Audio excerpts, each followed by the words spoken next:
Welcome to today's Smart Idea. I wanted to bring up a topic that I think is really important for us as we age, because I heard recently that the number one cause for women entering nursing homes is sarcopenia. That's the most common reason why a woman goes into a nursing home. And I think it's something that we often don't think far ahead enough in the future about the issues that we might experience with sarcopenia. And the lack of protein and exercise maybe that we get as we're younger is eventually going to catch up to us. And it's going to matter as we age. It's going to determine in a large part how we age, whether that is a nice process or not. So I think it's a topic definitely to keep on our radars. It's really interesting. Working with Rich at Elevate was so enlightening to see that when you lose weight, you don't have to lose all your muscle mass with it. It was interesting having conversations with our head trainer at Elevate, where she was taught in school that you can't lose weight without losing muscle. Those two go hand in hand. And to gain muscle, you have to be putting on weight. And it's just fascinating that when people lower their carb intake and eat insulin smart, we don't see that. We see the exact phenomenon where people can actually maintain and even gain a little bit of muscle while losing weight. So they're maintaining their lean body mass. So I think what you eat is really important.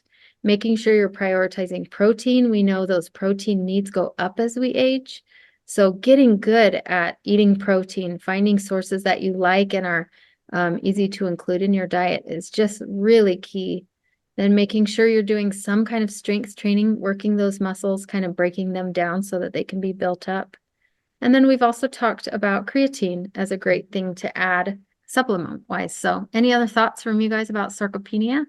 Yeah, Carlie, I had a client today come in, and in fact, we've talked about him before in the past and about struggling with some of these emotions of, if I lose all my weight, am I going to lose my identity? This client, right? Well, he came in, I've been gone for a couple of weeks seeing my new little grandson, who's so freaking cute. So I've been gone for 2 weeks. He came in today. He's lost 15 pounds in the 2 weeks. 12 or 13 of that was pure fat, and he didn't lose any muscle mass. He lost a little bit of water, but no muscle mass. And he is fasting. He's eating 1 meal a day. He's doing OMAD 1 meal a day. His ketones were off the charts. He feels amazing. And he's doing it without tracking, measuring, or counting. He's just killing it. He loves it. He's changing his behavior. And it's just amazing to see him have all the success. No, and I will tell you, I see it all of the time.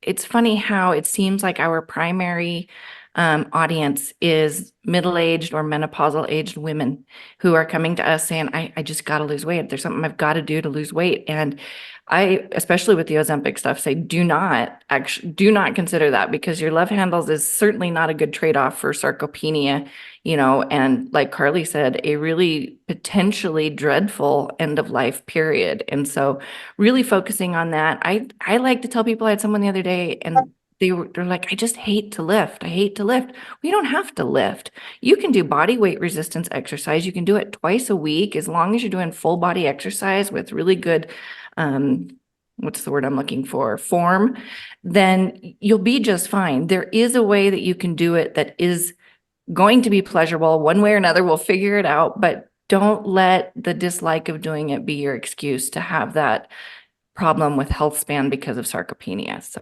And maybe that's a great question to ask in the meetup today. Like, how are you guys strength training and what forms work for you? Thanks, Carlie, for bringing that up. And we'll see what the gang has to say about it today during our meetup. Thanks, Carlie.